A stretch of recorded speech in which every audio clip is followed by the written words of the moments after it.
teman-teman. Apa kabar kalian semuanya? Pasti lagi pada di rumah kan? Masa gimana sih? Iya. Semoga kalian di rumah itu pada bahagia semuanya, pada sehat, sentosa, nggih. Terus ini kita sebenarnya mau ngapain sih? Fit? Kita tuh akan mengadakan ibadah online dan tau nggak kita? Apa? Ini tuh merupakan ibadah pertama loh. Pertama Online. secara online ya. Ah, Oke. Jadi teman-teman perlu kalian ketahui ibadah pemuda dan remaja ini merupakan ibadah perdana secara online ya. Karena melihat kondisi di masa sekarang ada COVID-19 ya. Jadi semuanya harus dilakukan secara online gitu. Oke, nggak after rasanya kalau kita nggak absen dulu nih. Nah, kita absen dulu Mbak Vita. Ayo, Dari absen mana? dulu. Dari yang paling jauh. Dari yang paling jauh Utara katanya. ke ujung utara, nggih. Ya, jelas. Dari Banjaran, angkat tangan. Ada banyak. Ternyata. Oke. Ayo selanjutnya Lanjut kita. dari Keces. Berapa orang? 50 orang sepertinya ya di rumah. Oke, selanjutnya dari Pepantan Balai Kambang. Banyak ya ternyata Oke, ya. hadir ya Balai Ya, Kambang. selanjutnya kita ke Pepantan Mangunan. Udah pada Sepertinya meriah banget ya. udah pada mantengin layar nih. Iya, jelas. Lanjut dari mana lagi Kak Wit? Dari Kalimade. Kebetulan ini kita syutingnya di Kalimade ya. Kita lihat ini Gajah Kalimade ya teman-teman. Pantan, Oh, Pepantan, GKJ Bendungan Pepantan Kalimade. Selanjutnya kita dari mana? Dari Pepantan Cepet. Wih, mana? Oke, ada 100 orang kayaknya nih. Selanjutnya Dari mana Kak Wit? Pepantan Bumi Terto. Wih. Sepertinya ini agak sepi ya. Ya, karena jarak jauh. Iya. Jadinya kelihatan orang. Oke. Dan yang terakhir ini, gongnya dari mana? Dari GKJ Bendungan. Paling banyak ini kayaknya ya. Oke. Selanjutnya apa Mbak Vita? Oke, karena absen sudah selesai, terus kita akan memulai ibadah pemuda dan remaja ini dengan menaikkan pujian, ku nyanyi haleluya dan ku memuji kebesaranmu.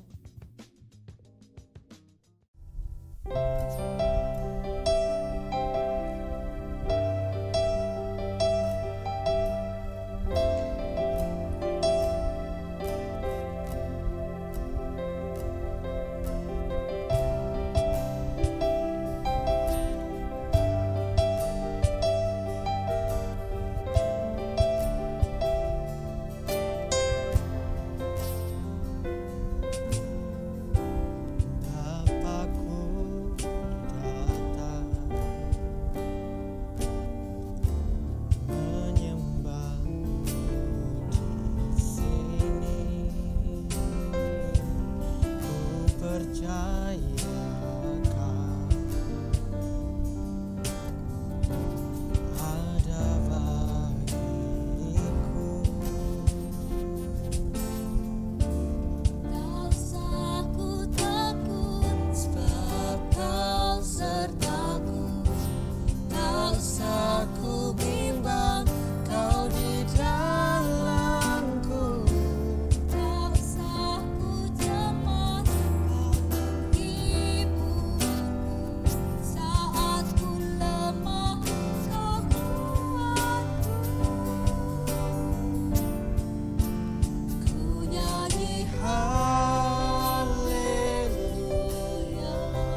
perkasa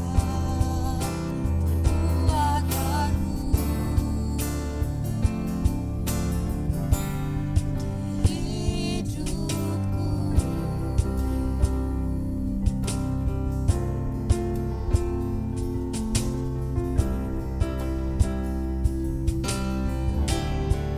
Kami memuji kebesaran-Mu, ajaib Tuhan, ajaib Tuhan.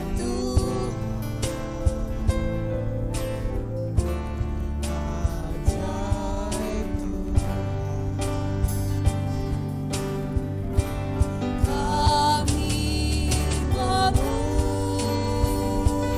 memuji kebesaran-Mu,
ajaib Tuhan,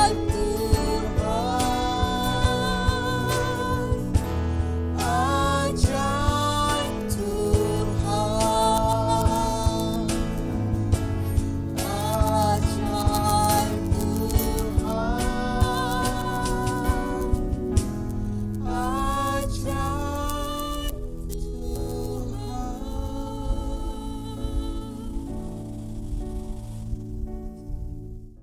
Wah, udah semangat ya Mbak Vita ya. Sepertinya kita udah memuji nama Tuhan. Betul. Selanjutnya kita akan doa pembukaan terlebih dahulu yang akan dibawakan oleh Mbak Vita. Baiklah, jadi teman-teman untuk membuka ibadah pemuda dan remaja pada sore hari ini, alangkah baiknya kita buka dengan doa akan saya pimpin. Mari teman-teman kita berdoa. Selamat sore Bapa, selamat sore Yesus, selamat sore Roh Kudus. Kembali kami menghadap kehadirat-Mu ya Tuhan ya Bapa, untuk mengucapkan puji syukur dan terima kasih atas penyertaan Engkau hingga saat ini kepada kami. Tuhan, pada sore hari ini kami diberi kesempatan untuk kembali bersekutu dengan-Mu, untuk memuji dan memuliakan nama-Mu dan juga mendengarkan firman-Mu. Kiranya Tuhan berkati setiap hati kami, mampukan kami untuk dapat mendengarkan firman-Mu dengan baik. Tuhan Yesus, kiranya Tuhan berkati jalannya ibadah pada sore hari ini, lancarkan ya Tuhan dari awal pertengahan hingga akhir. Tuhan, hanyalah ini doa kami, kiranya Engkau mendengar. Hanya di dalam nama Yesus Kristus kami telah berdoa dan mengucap syukur. Haleluya, amin. Amin. Oke. Selanjutnya Mbak Vita kita akan mengangkat pujian lagi. Ya. Judul lagu Kunaikan Syukurku dan Bersamamu.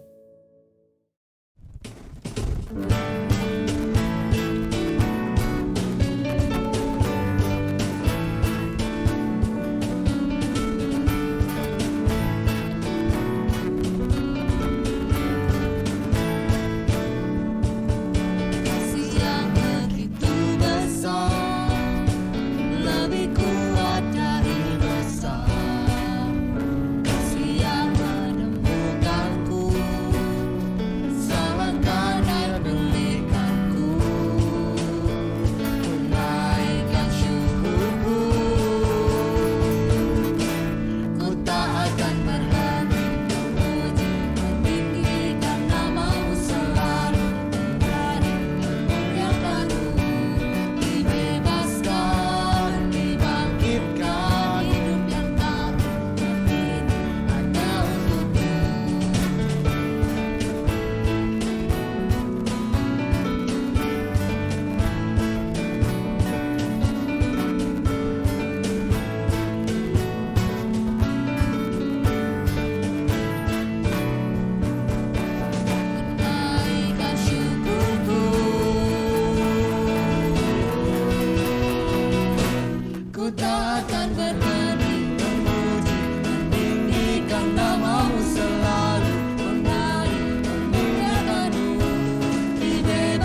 Oke teman-teman, tiba saatnya sekarang kita untuk menerima berkat dari Tuhan melalui firman-Nya yang akan dibawakan oleh siapa Kak? Tamunya ini spesial teman-teman. Jauh sekali ya dari ujung utara, dari ujung utara. Ini orangnya laki-laki ya, laki-laki, ganteng, gagah. Siapakah dia? Oh, idaman dong. Mau panggil sekarang apa besok? Oh ya sekarang kan firmannya sekarang. Oke, langsung saja kita panggil Pak Roso untuk menuju singgasananya di sini Pak. Mari Pak.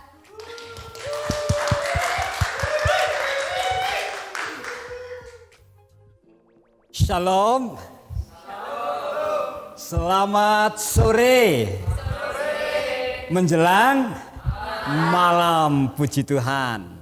Bahwa kita semua di minggu-minggu yang lalu telah memperingati hari kenaikan Tuhan kita, dan siapa? Tuhan Yesus Kristus. Ya. Kemudian 10 hari ke depan kita menunggu pencurahan Roh Kudus yang disebut hari Pentakosta. Pintar ini. Hari Pentakosta. Jadi hari Pentakosta itu sudah dijanjikan oleh Tuhan sendiri ketika Tuhan sudah naik ke sorga dan duduk di sana. Kemudian ia berfirman bahwa aku hendak mengirimkan seorang penolong, yaitu Roh Kudus. Dengan tujuan pada saat sore hari ini supaya kita semua, khususnya para pemuda, agar mengerti misi dan visinya Tuhan. Untuk apa sih Tuhan itu naik ke surga? Ya, karena ketika itu para murid sungguh-sungguh menikmati ketika bersama-sama dengan Tuhan. Tetapi Tuhan naik ke sorga, tetapi juga tidak akan meninggalkan para murid. Maka Yesus naik ke sorga, dia menyediakan tempat untuk kita dan tahu segala kelemahan kita. Maka Yesus akan kirimkan Roh Kudus supaya menolong Anda semua.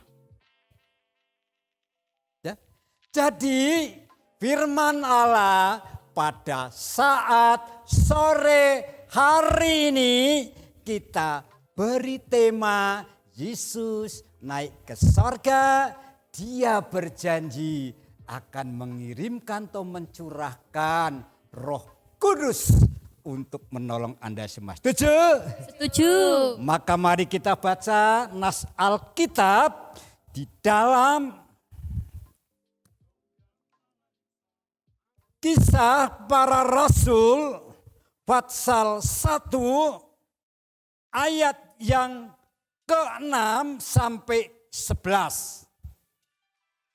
Ya.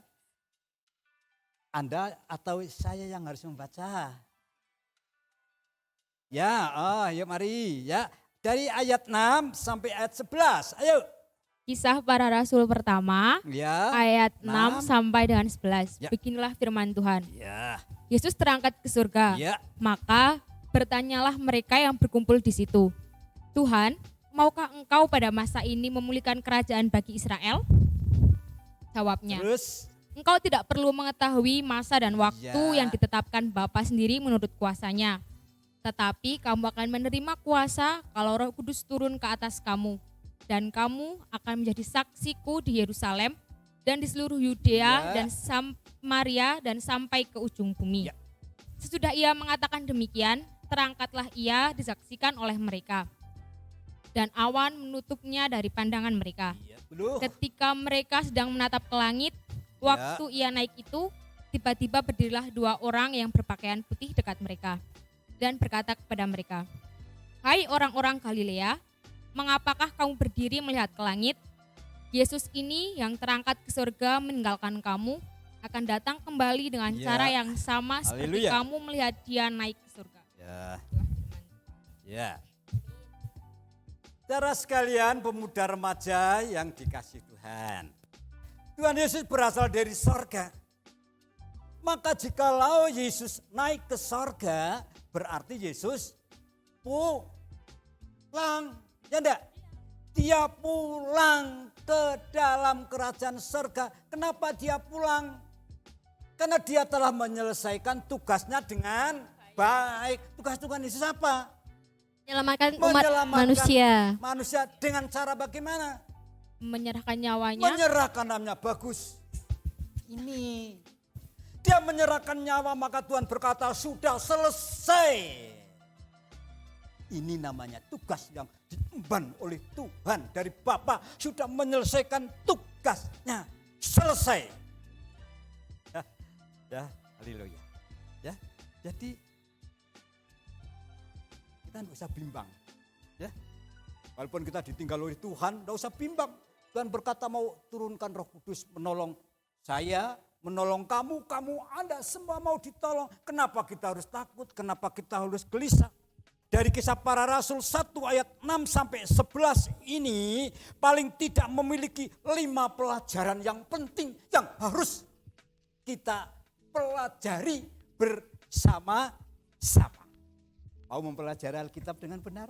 Mau Pak. Oh ya syukur. Ya, nanti akan saya sampaikan kelima hal yang penting di dalam Fatsal ini supaya Anda mengerti. Mari kita akan membahas satu persatu dari ayat 6 sampai ayat yang 11. Yang pertama adalah ayat yang ke-6. Ya, ayat yang ke-6 supaya kita tidak hanya menginginkan pemulihan secara duniawi. Ya, saya baca. Maka bertanyalah mereka yang berkumpul di situ, Tuhan, maukah Engkau pada masa ini memulihkan? Mau Anda dipulihkan? Mau Pak. Memulihkan kerajaan bagi Israel. Nah ini yang menjadi pertanyaan. Ketika itu orang Yahudi pada waktu Yesus masih hidup sangat mendambakan kepada Yesus karena orang Yahudi itu di bawah penjajahan kekaisaran Romawi. Maka mendambakan untuk Yesus supaya Yesus mengadakan satu pemulihan, perubahan atas mereka. Tetapi Yesus tidak menghendaki untuk pemulihan secara jasmani saja. Ya, cara duniawi saja, tetapi Yesus mendambakan, menghendaki, mau mengerjakan pemulihan-pemulihan yang rohani. Ya, penting, rohani sangat penting. Pembaharuan rohani bagi orang percaya sangat penting. Karena mengapa? Yesus berkata, ya, apa artinya kamu memperoleh seisi dunia? Teruskan. Ya, tidak hafal Pak. Ya. Apa artinya memperoleh harta dunia seisinya tetapi jiwamu apa? Jiwamu lupa. Ya. Apa arti kamu memperoleh seisi dunia ini tetapi jiwamu mati? Nah ini maka Yesus menghendaki bukan saja duniawi ini yang harus dirubah. Betul enggak? Kalau begitu Anda sekolah mencapai yang tinggi, tidak salah. Anda bekerja keras untuk memiliki harta banyak, tidak salah. Tetapi yang salah andai kata sudah menjadi kaya, orang terhormat, berkedudukan tinggi, tetapi melupakan Tuhan. Ini yang disalahkan oleh Tuhan. Carilah dulu kerajaan Allah dan kesempurnaannya, maka semua itu akan ditambahkan, diterima. Dan tidak salah, betul itu. Ya, betul. Ditambahkan, haleluya. Ya, saya ditambahin oleh Tuhan. Ya. Saya sekolah SD saya sekolah, saya belajar tekun kepada Tuhan, diberi hikmat ya oleh Tuhan saya bisa. Nah inilah. Kemudian ayat ke-7. Supaya kita memahami waktu Tuhan, bukan mengetahui tentang pemulihan. Bahwa segalanya itu ada waktunya sendiri. Jadi untuk mengalami perubahan tidak ada jalan-jalan. Kita menunggu waktu. Bagaimana caranya? Kita menyerahkan diri kepada Tuhan. Biarlah Roh Kudus yang mengerjakan setiap kehidupan kita. Ya tidak? Karena kita itu dibentuk bukan disulap. Jadilah manusia bukan dibentuk. Kita ini dibentuk. Maka orang Kristen yang tidak mau dibentuk oleh Tuhan tidak akan menjadi sesuatu yang bermanfaat bagi Tuhan. Ya atau tidak? Ya, betul. Coba kaku jegengker. Paribasane ciri wanci ginowo mati tan lali. Ini kalau kita jegengker tidak mau dibentuk oleh Tuhan dengan kuasanya Tuhan sendiri. Kita tidak mungkin akan menjadi sesuatu yang baik kepada Tuhan. Tidak mungkin akan Anda tidak mungkin akan Tuhan. Saya lebih-lebih saja akan menjadi berarti bagi Tuhan. Kalau bisa berarti ini semata-mata karena Tuhan. Jangan sombong kita. Dan sombong ya. Tapi karena pemakaian Tuhan saja untuk kehidupan saya dan kehidupan saudara. Yang terpenting biarlah kita memohon kuasa Roh Kudus untuk membentuk saya dan saudara sehingga saudara dan saudara menjadi orang Kristen yang benar-benar bermanfaat, memiliki talenta karunia dan dipakai semuanya itu untuk kemuliaan dan kebesaran nama Tuhan. Ini yang nanti Tuhan dari sana, wah itu kok baik sekali. Nanti menilai Anda, ini nanti diberi kemudahan-kemudahan dalam kali berikutnya. Ya, betul, kehidupan selanjutnya nanti Tuhan yang berkuasa atas kamu. Tuhan yang berkuasa atas kamu. Sekarang ayat 8. Ya, ayat 8. Tetapi kamu akan menerima kuasa. Ini perhatikan, kamu akan menerima kuasa kalau Roh Kudus turun ke atas kamu. Jadi kuasa dari Allah itu akan diberikan kepada setiap orang, khususnya orang percaya, jikalau Roh Kudus turun atas kita. Jadi tanpa Roh Kudus kita tidak memiliki kuasa apa-apa. Betul enggak? Betul. Ya. Yang berzinah tetap berzinah. Yang suka judi tetap berjudi. Ya, yang merokok tetap merokok. Ya, yang malas ibadah tetap malas. Wah, Pak Roso kok nyindir? Karena tidak ada kuasa. Tidak nyindir, tapi ini memang tertulis jikalau Roh Kudus turun atas kamu, kamu akan menerima kuasa, khususnya kuasa untuk mengusir segala hawa nafsu yang ada di dalam kehidupan saya dan kehidupan Anda. Setuju? Setuju. Ya, hawa nafsu. Dari kegiatan ke gereja, tidur, males. Ini harus diusir, ada kuasa dalam nama Yesus. Dalam nama Roh Kudus. Setan males minggat. Itu jangan dibiarkan hidup orang Kristen, jangan berandai-andai orang Kristen, tidak boleh. Boleh macam itu deh ya. Karena kita harus mengalami pembaharuan rohani. Ya, jadi ya Anda harus mengerti kuasa itu akan diberikan oleh Tuhan tidak pandang bulu kepada siapapun yang mau menerima. Dikatakan jikalau tuh Roh Kudus itu turun atas kamu, kamu akan menerima kuasa. Lebih-lebih memampukan kehidupan saya dan kehidupan Anda semua untuk menjadi saksinya Kristus. Kalau menjadi saksi itu harus yang benar. Bukan kita ngowar-ngowar, oh saudara-saudara percayalah kepada Yesus. Wah, tunjukkan perilaku Anda di depan mereka. Jadi saksi dari mana? Dimulai dari mana tadi?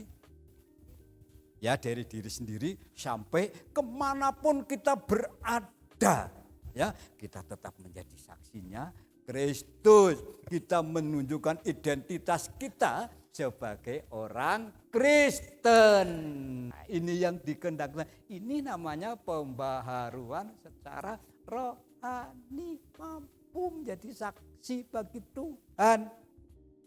Ya, di lingkungan kita, wah kaecah Kristen apike sopane.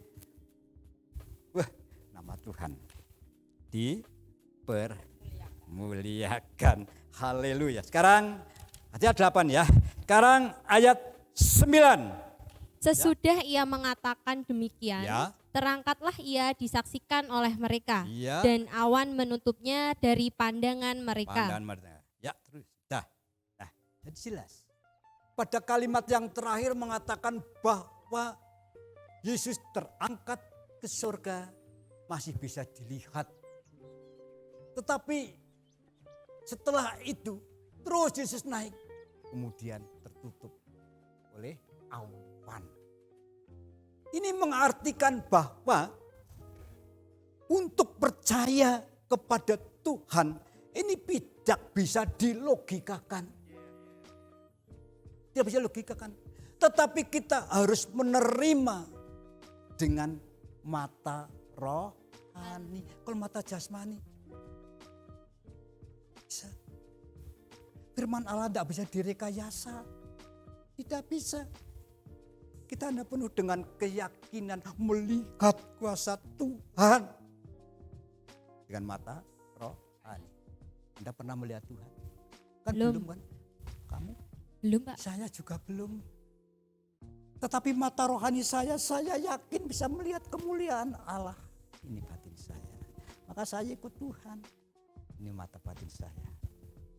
Ya, pandang. Mata jasmani tidak bisa melihat Yesus. Tapi dengan mata rohani kamu percaya kepada Tuhan Yesus Kristus dan yakin nanti saatnya, waktunya kamu akan mengalami kuasa Yesus yang sebenarnya. Ayat 10 dan 11. Mari dibaca ya. Ya. Ayat yang 10 dan 11 ya. Ya. Ketika mereka sedang menatap ke langit, Ya. waktu ia naik itu, Ya. tiba-tiba berdirilah dua orang yang berpakaian Iya. putih. Dua dekat orang mereka. berpakaian putih. Ini siapa tadi? Terus? Lanjut ayat yang 11. Iya. Dan berkata kepada mereka, hai orang-orang Galilea, apakah kamu berdiri melihat ke langit? Yesus ini yang terangkat ke surga meninggalkan kamu akan datang kembali dengan cara yang sama, Cara yang seperti sama. kamu melihat dia naik ke surga. Ya, terima kasih. Ya. Pada waktu orang Galilea memandang ketika Yesus terangkat, yang menegur dia adalah dua orang yang berpakaian. Putih. Dua orang ini berbicara firman dan Roh Kudus. Firman dan Roh Kudus mengingatkan kamu. Sering kamu ingat firman Tuhan? Kan sering. Roh Kudus berbisik di dalam hati Anda.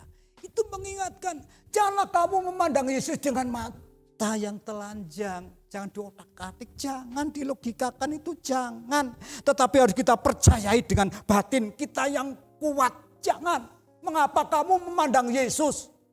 Yesus sudah terangkat.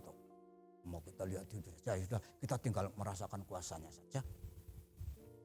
Maka ditegur, andai kata tidak melakukan firman Allah, melakukan apa yang dikehendaki Yesus, pasti firman Allah akan menegur kamu, kuasa Roh Kudus akan mengingatkan kamu. Ini. Ya, jadi sekarang Yesus naik ke dalam kerajaan surga dan nanti juga akan datang kembali dengan cara yang sama. Nah, kalau Yesus datang yang pertama itu penebus dosa, menjadi juru selamat, datang kedua menjadi apa? Hakimi. Iya boleh, Buat manusia. ada banyak hal untuk menghakimi. Ya, sebagai gembala yang akan memisahkan kambing dan domba. Ya kan, sebagai mempelai laki-laki sorga. Ini datang kedua itu nanti Yesus seperti itu. Maka apa yang harus kita persiapkan untuk menyambut kedatangan Tuhan? Coba apa? Yuk. Memperkuat iman. Memperkuat iman, Dan boleh. lebih mendekatkan diri kepada Lebih Tuhan. mendekatkan diri kepada Tuhan. Oke, kamu. Ya, sama menumbuhkan iman Ya, kita dengan rajin berdoa, Rajin membaca berdoa, firman, sering membaca ke gereja. firman. Puji Tuhan. Dengan kamu dekat dengan Tuhan, rajin mengutarakan firman, rajin setia ibadah, melakukan pekerjaan Tuhan, ini berarti kamu sudah mempersiapkan diri. Karena Yesus itu sebagai mempelai laki-laki sorga. Yesus, ingat ini catat, Yesus sebagai mempelai laki-laki sorga yang tanpa cacat dan tanpa celah. Maka kita juga dipersiapkan menjadi tubuh mempelai perempuan. Kalau manten laki-lakinya bagus, sudah berhiaskan, apa ya pengantin perempuannya ya selembra-selembro. Boleh selembra-selembro. Betul. Wong arep nikahan kok selembra-selembro ora dandan ora dipacaki. Boleh. Tidak boleh. Maka kalau Yesus sebagai mempelai laki-laki surga sudah kudus, sudah berhiaskan kemuliaan, maka kita pun yang dipersiapkan untuk menjadi mempelai perempuannya pun kita harus suci seperti dia. Bagaimana orang dapat suci? Ya, Tuhan, sucikanlah aku dengan firman-Mu, karena firman-Mu adalah suci. Ya Bapa, kuduskanlah aku dengan firman-Mu, sebab firman-Mu itu kudus. Jadi untuk saya dan Anda menjadi kudus, tidak ada jalan yang lain kecuali kita senantiasa mau dikerjakan oleh firman Allah, melakukan firman Allah, itulah yang akan menguduskan kita semua. Tanpa firman Allah dan Roh Kudus kita tidak bisa kudus. Maka saya mohon untuk dibacakan Yohanes sebentar. Yohanes untuk terakhir. Yohanes pasal 14 ayat 26. Yohanes 14 ayat yang ke-26, Ya. beginilah firman Tuhan. Tetapi penghibur, yaitu Roh Kudus, Ya. yang akan diutus oleh Bapa dalam namaku, dialah yang akan mengajarkan segala sesuatu kepadamu, Ya. dan akan mengingatkan Ya. kamu akan semua yang telah kukatakan kepadamu. Iya, jadi betul apa yang saya sampaikan, bahwa Roh Kudus itu yang pertama akan mengajarkan, dan yang kedua akan menghibur dan mengingatkan. Olehnya itu pekalah kehidupan Anda walaupun masih muda, pekalah dengan Roh Kudus. Andai kata saudara mau melakukan hal-hal yang buruk, jangan, itu adalah bisikan Roh Kudus. Turuti, diingatkan, ya, turuti. Karena di dalam Injil Lukas mengatakan bahwa Roh Kudus itu akan mengajar kamu, membawa kamu kepada seluruh kebenaran Allah. Ya, demikianlah firman Tuhan yang dapat saya sampaikan. Sebagai penutup, marilah di akhir zaman ini menjelang kedatangan Tuhan yang kedua, kita membuka hati menerima kuasa Roh Kudus. Sebab tanpa penyertaan Roh Kudus kita tidak dapat berbuat apa-apa. Ya. Kemudian kita manusia harus tahu dan sadar siapakah kita. Kita hanya debu tanah yang tidak berarti, ya. Kalau menjadi berarti karena itu adalah pemakaian Tuhan terhadap Anda, ya. Terusnya, tetapi kalau kita menjadi berarti sungguh itu merupakan kemurahan Tuhan. Oleh sebab itu pesan saya kepada saudara-saudara semua, selagi masih muda, mari manfaat waktu, kesempatan yang ada ini untuk melayani Tuhan dengan sungguh-sungguh. Amin. Tuhan memberkati. Amin. Nah, sekarang tiba saatnya untuk sesi tanya jawab. Ya, leres, Pak. Jadi begitu ya teman-teman, firman yang udah kita terima dari Pak Roso. Semoga firman ini dapat menjadi berkat buat kita semua. Amin. Terus untuk selanjutnya ada sesi tanya jawab nih. Ya, Mungkin dari Kak Pipit atau dari teman-teman ada yang mau menanyakan sesuatu tentang firmannya yang kurang paham gitu. Ya. Dari Kak Pipit sendiri ada pertanyaan nggak? Saya tidak. oh ya, Oke, mungkin dari saya Pak. ya. Mungkin kita anak muda ini masih belum paham sebenarnya itu pembaruan jasmani, pembaruan rohani itu yang seperti apa, Oh, bedanya ya. tuh gimana Pak? Gitu. pembaharuan jasmani dan pembaharuan secara rohani. Nek pembaharuan jasmani itu pasti dituntut oleh semua orang, ya, baik yang percaya kepada Tuhan maupun yang belum percaya kepada Tuhan. Pasti jasmani ini menginginkan perubahan, terutama di bidang apa? Ekonomi yang sangat dibutuhkan, ya atau enggak? Semua orang membutuhkan ekonomi, kebutuhan harus tercukupkan. Itu dibayar bagaimana dengan berbagai-bagai macam cara, ya, mencari ingin berubah ekonomi saya.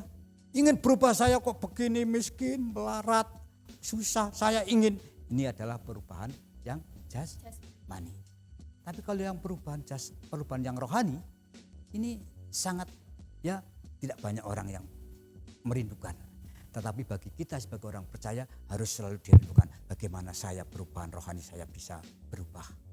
Saya menjadi orang pemalas. Saya orang tidak setia untuk berdoa, untuk menyembah kepada Tuhan. Saya ingin, ini harus dikejar, minta kepada Tuhan tolong. Baharulah hidupku. Maka seringkali terjadi di dalam ibadah, baharulah batinku dengan roh yang teguh. Nah ini, ingin dibaharui, nanti Tuhan sendiri yang akan membaharui. Ya, Tuhan dinamakan kamu akan menjadi orang yang baik, yang berkenan kepada Tuhan. Inilah yang dikehendaki Tuhan, perubahan yang rohani. Ya, ya. Oh, berarti kalau pembaharuan secara rohani itu nanti diterima oleh kita itu dari Tuhan gitu Pak? Bukan Iya, dari kemauan kita sendiri gitu? Selain daripada Tuhan, Tuhan tidak akan merubah Anda jikalau kita tidak mau dirubah. Betul enggak? Betul. Betul enggak? Ya ini, coba. Tuhan Yesus berkata, lebih mudah langit dan bumi lenyap daripada firman Allah. Jadi kalau kehidupan Anda tidak mau dirubah, berarti Anda akan ikut lenyap. Dunia seperti apapun tidak akan seperti ini terus, pasti berubah. Pasti berubah, hancur nanti. Tapi yang tidak hancur adalah firman Allah. Nah, siapa yang harus tidak berubah? Saya dan saudara harus berubah sikapnya mulai sekarang untuk menerima yang tidak berubah, yang daripada Tuhan. Pembaruan rohani itu diterima atas kemauan kita sendiri. Ya, kita berusaha. Dan Tuhan nanti akan memberikan. Ya, aku yang berubah, kamu kalau tidak mau berubah. Ya, maka tadi firman Allah mengatakan kalau Roh Kudus turun atas kamu. Nah, Roh Kudus akan diberikan, kita mau menerima enggak? Aku tidak menerima, sekarang dikasih sembako saja ada yang tidak mau. Nanti pemerintah akan memberikan sembako kalau kamu mau. Oh, saya sudah cukup, tidak usah, saya sudah. Itu bil hak saya, hak saudara, ya kan begitu. Ya. Ya. Pertanyaan selanjutnya Pak. Ya, Di zaman sekarang ini anak-anak muda tuh mungkin masih bingung gimana untuk bersaksi dengan cara anak muda gitu loh Pak. Ya. Wujud nyatanya untuk dunia sekarang tuh kita harus gimana gitu. Yang pertama, kita harus ingat siapakah saya, siapakah Anda. Ya, Anda kan disebutkan anak terang. Dia mengatakan anak terang. Ya harus membawa terang di tengah-tengah kegelapan. Nah itu Pak caranya. Ya caranya, Nah. Caranya kalau kamu menjadi anak terang, bahwa terang itu tidak mungkin akan bersatu dengan gelap.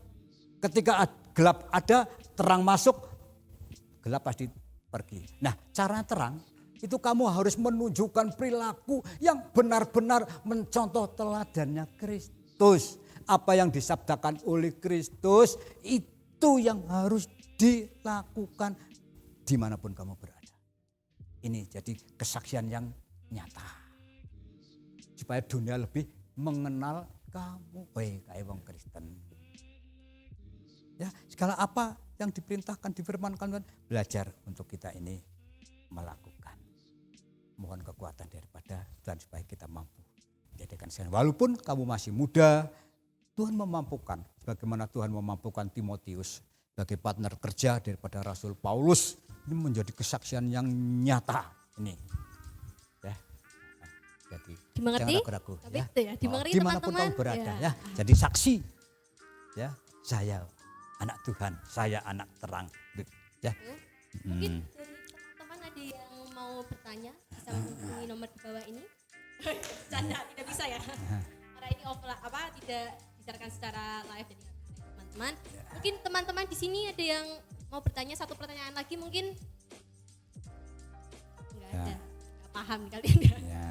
Udah paham Ya. berarti ya? Ya. Kalau enggak tanya. Ya. Oke. Ya. Ini dari Kak Pipit satu pertanyaan lagi. Gini Pak, kan Ya. saya kan sekolah nih. Ya. Nah terus saya tuh diberi materi sama guru saya, Oh. guru agama, bahwa di Alkitab menyebutkan bahwa jika kita menjadi garam, kita Oh. jangan menjadi garam di lautan karena tidak akan ada gunanya. Oh. Nah contoh nyata buat kita, misalkan kita menjadi garam tapi tidak di lautan itu gimana Pak? Biar kita berguna gitu bagi orang lain. Garam asalnya dari laut. Iya, Kalau ditaburkan di laut yang gak ada gunanya Pak. tidak ada gunanya. Nah, iya, Harusnya ditaburkan tidak di laut. laut. Heeh. Mungkin untuk apa? Untuk memupuk tanaman, untuk bisa menjadi subur. Kamu garam. Nah, maka Tuhan berkata, garam memang masin. Tetapi kalau sudah kehilangan asinnya, tidak ada gunanya. Diteruskan dengan apa untuk memasinkan kecuali Diinjak. diinjak-injak tanpa arti. Nah, ini sungguh mengartikan bagi kita semua. Ya, jikalau kehidupan kita sebagai garam, ya, garam janganlah ditaburkan, janganlah kita bersaksi hanya kepada orang di dalam kita jadi orang Kristen. Boleh kamu bersaksi kepada orang, tetapi ketika orang itu kehilangan garam, kehilangan garam artinya apa? Dalam keadaan lemah kamu bersaksi, kamu memberikan support. Nah ini kamu menjadi garam bagi mereka supaya mereka menjadi masin, ya. Lebih jauh lagi, ya, kamu bisa bersaksi kepada yang lain, tunjukkan bahwa sekarang saya berguna untuk mereka. Bentuknya apa saja yang berguna, yang diterima di tengah-tengah masyarakat ini. Berguna garam itu. Tapi kalau tidak berguna ya diinjak-injak doang, ya, tidak ada artinya, ya. Oke, begitu ya teman-teman penjelasannya dari Bapak Suroso. Semoga dari firman ini pengetahuan kita semakin bertambah tentang firman Tuhan, semakin Amin. terberkati. Amin. Dan semoga kita juga bisa jadi terang bagi sekitar kita. Iya, terima Jadilah kasih. teladan Iya. Tuhan, Iya, gitu ya. puji Ya, Tuhan. puji Tuhan. Ya. Amin. Ya.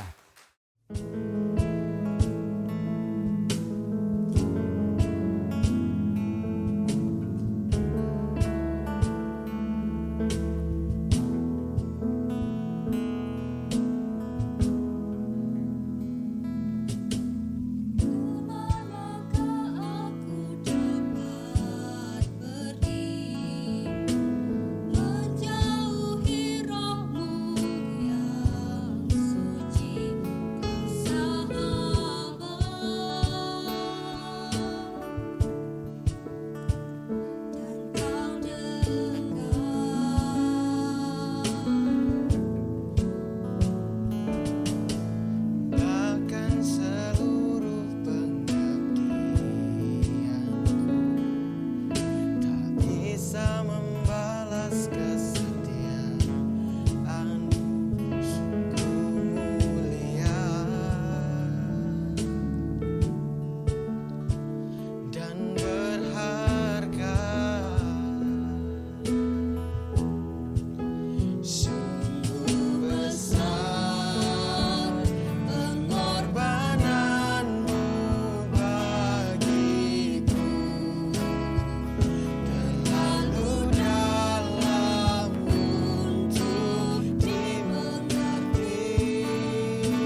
Berhembuslah rohku di tempat ini.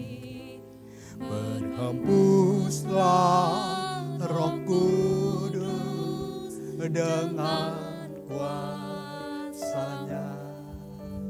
Pulihkanlah gereja-Mu di akhir zaman. Berhembuslah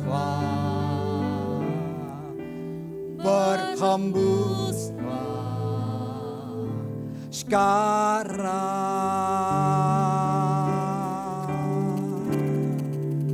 Urapilah kami dengan minyak baru. Penuhilah kami dengan hadirat-Mu. Kami rindu Tuhan melihat kuasa-Mu dicurahkan di tempat ini. Sekali lagi Roh Kudus berhembuslah.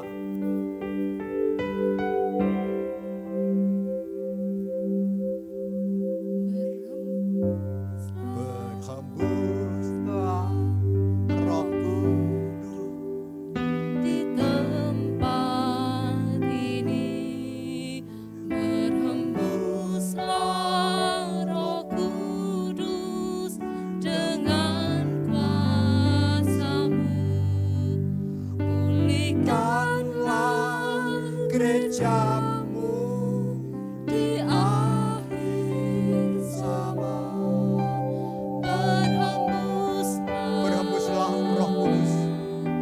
Berhembuslah Roh Kudus. Sekarang Berhembuslah sekarang Tuhan. urapilah kami dengan Urapilah kami anak-anak-Mu dengan minyak baru dari Tuhan. penuhilah kami dengan Penuhilah kami dengan hadirat Allah yang Maha. kami rindu Tuhan melihat Kami rindu Tuhan untuk melihat dan merasakan kuasa Allah yang terjadi di dalam kehidupan kami. Terima kasih Tuhan. Urapilah kami Terima kasih Tuhan. dengan minyak Haleluya. baru. Penuhilah Inilah Tuhan yang menjadi dengan permohonan kami saat sore hari ini. kami rindu Kami para pemuda dan pemudi yang mudah tergiur oleh keadaan dunia, kuasa-Mu dicurahkan di yang begitu indah namun tidak akan membawa kami kepada keselamatan, karena itu semua akan dihancurkan oleh Tuhan. Tetapi kami mohon, hembuskanlah Roh-Mu di dalam hati kami masing-masing. Penuhilah kami para pemuda dengan hadirat Allah yang Maha Kudus, supaya kami menjadi orang Kristen yang teguh, menjadi orang Kristen yang senantiasa hidup mau bersekutu dan berkenan kepada Tuhan. Haleluya. Terima kasih. Kami tahu tanpa Roh-Mu kami tidak bisa berbuat apa-apa. Kami lemah. Kami lemah Tuhan. Kami tidak berarti.